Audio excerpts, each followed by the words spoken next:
இனிய காலை வணக்கம். இந்த மகளிர் அமாவாசைன்றது ஒவ்வொரு ஆண்டு வருது. இதை சிறப்பாக முன்னோர்களுக்காக செய்யப்பட்ட திதி ஆகும். அதே சமயத்தில் இதை சிவனுடைய வளாகத்தில் தான், சிவன் கோயில் எங்கெங்க இருக்குதோ அந்த இடத்துல தான் இது சிறப்பாக இதை செய்கிறாங்க முன்னோர்களுக்காக.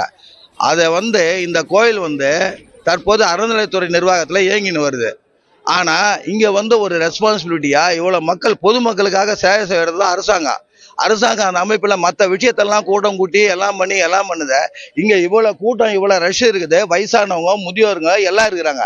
அவங்க ஒரு குறிப்பிட்ட நேரத்துக்கு மேலே நின்னாங்கன்னா, மயக்காட்சி கீழே வந்தாங்கன்னா அவங்களுக்கும் செய்ய வேண்டிய சூழ்நிலை வருது. புரியுதுங்களா? இதை நிர்வாகம் கவனத்தில் எடுத்து இதுக்கு ஏதாவது ஒரு வழிவகை சரியான முறையில் அமைப்பு ஏற்படுத்தி செய்யறது ஒரு முன்னோர்களுக்கு செய்கிற திதின்னும் போது அதில் பொறுப்பத்து நிர்வாகம் கலந்துக்கணும். ஏன்னா இது அவங்க கட்டுப்பாட்டில் இயங்குது. இந்த கோயில் அவங்க கட்டுப்பாட்டில் தான் இயங்குது, அரசாங்க கட்டுப்பாட்டில். அது ஏன் அது வரையும் கவனங்களுக்கு தனித்தனியாக விட்டுட்டு அப்படியே காலையிலேருந்து கூட்டமாக இந்த மாதிரி ஜனங்க கஷ்டப்படுதா? இதை யார் முன்னிருந்து கேட்கறது?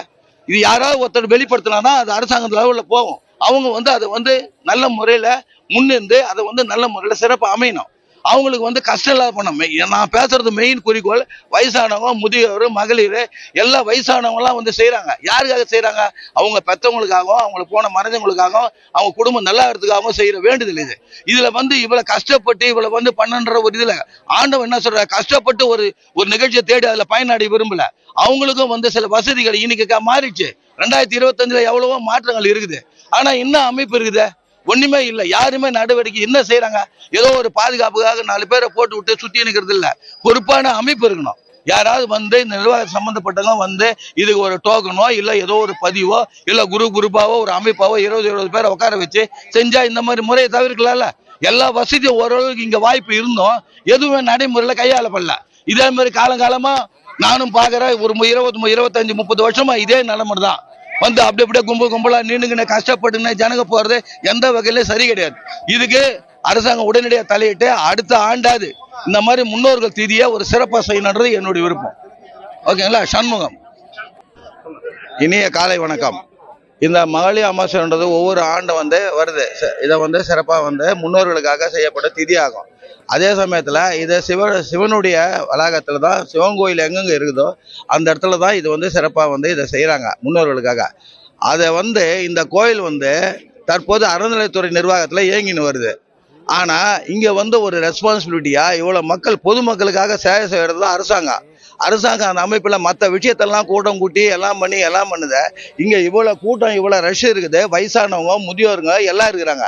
அவங்க ஒரு குறிப்பிட்ட நேரத்துக்கு மேலே நின்னாங்கன்னா, மயக்காட்சி கீழே வந்தாங்கன்னா அவங்களுக்கும் செய்ய வேண்டிய சூழ்நிலை வருது. புரியுதுங்களா? இதை நிர்வாகம் கவனத்தில் எடுத்து இதுக்கு ஏதாவது ஒரு வழிவகை சரியான முறையில் அமைப்பு ஏற்படுத்தி செய்யறது ஒரு முன்னோர்களுக்கு செய்கிற திதின்னும் போது அதில் பொறுப்பத்து நிர்வாகம் கலந்துக்கணும். ஏன்னா இது அவங்க கட்டுப்பாட்டில் இயங்குது. இந்த கோயில் அவங்க கட்டுப்பாட்டில் தான் இயங்குது, அரசாங்க கட்டுப்பாட்டில். அது ஏன் அது வரையும் கவனங்களுக்கு தனித்தனியாக விட்டுட்டு அப்படியே காலையிலேருந்து கூட்டமாக இந்த மாதிரி ஜனங்க கஷ்டப்படுதா? இதை யார் முன்னிருந்து கேட்கறது? இது யாராவது ஒருத்தர் வெளிப்படுத்தினாதான் அது அரசாங்கத்து லெவலில் போகும். அவங்க அதை நல்ல முறையில் முன்னிருந்து அதை நல்ல முறையில் சிறப்பாக அமையணும். அவங்களுக்கு கஷ்டம் இல்லாத பண்ணணும். நான் பேசுறது மெயின் குறிக்கோள் வயசானவங்க, முதியோர், மகளிர், எல்லா வயசானவங்கலாம் செய்கிறாங்க. யாருக்காக செய்கிறாங்க? அவங்க பெற்றவங்களுக்காகவும், அவங்களுக்கு போன மறைஞ்சவங்களுக்காகவும், அவங்க குடும்பம் நல்லா இருக்கிறதுக்காகவும் செய்கிற வேண்டுதல் இது. இதில் இவ்வளோ கஷ்டப்பட்டு இவ்வளோ பண்ணுன்ற ஒரு இதில் ஆண்டவன் என்ன சொல்கிறார்? கஷ்டப்பட்டு ஒரு நிகழ்ச்சியை தேடி அதில் பயனாடி விரும்பல. அவங்களுக்கும் சில வசதிகள் இன்னைக்கு மாறிடுச்சு. 2025 எவ்வளவோ மாற்றங்கள் இருக்குது. ஆனால் இன்னும் அமைப்பு இருக்குது ஒண்ணுமே இல்லை. யாருமே நடவடிக்கை என்ன செய்யறாங்க? ஏதோ ஒரு பாதுகாப்புக்காக 4 பேரை போட்டு விட்டு சுத்தி நிற்கிறது இல்லை. பொறுப்பான அமைப்பு இருக்கணும். யாராவது இந்த நிர்வாக சம்பந்தப்பட்டவங்க இதுக்கு ஒரு டோக்கனோ இல்லை ஏதோ ஒரு பதிவோ இல்லை குரூப்பாவோ ஒரு அமைப்பாவோ 20 பேரை உட்கார வச்சு செஞ்சா இந்த மாதிரி முறையை தவிர்க்கலாம்ல. எல்லா வசதியும் ஓரளவுக்கு இங்க வாய்ப்பு இருந்தோம், எதுவுமே நடைமுறையில் கையாளப்படல. இதே மாதிரி காலங்காலமா நானும் பாக்குறேன். ஒரு 25 30 வருஷமா இதே நிலைமை தான். அப்படியே கும்பலா நின்னுங்க கஷ்டப்பட்டு ஜனங்க போறது எந்த வகையில சரி கிடையாது. இதுக்கு அரசாங்கம் உடனடியாக தலையிட்டு அடுத்த ஆண்டாது இந்த மாதிரி முன்னோர்கள் திதியை ஒரு சிறப்பாக செய்யணுன்றது என்னுடைய விருப்பம். ஓகேங்களா? சண்முகம். இனிய காலை வணக்கம். இந்த மகளிர் அமாவாசைன்றது ஒவ்வொரு ஆண்டு வருது. இதை சிறப்பாக முன்னோர்களுக்காக செய்யப்பட்ட திதி ஆகும். அதே சமயத்தில் இதை சிவனுடைய வளாகத்தில் தான், சிவன் கோயில் எங்கெங்க இருக்குதோ அந்த இடத்துல தான் இது சிறப்பாக இதை செய்கிறாங்க முன்னோர்களுக்காக.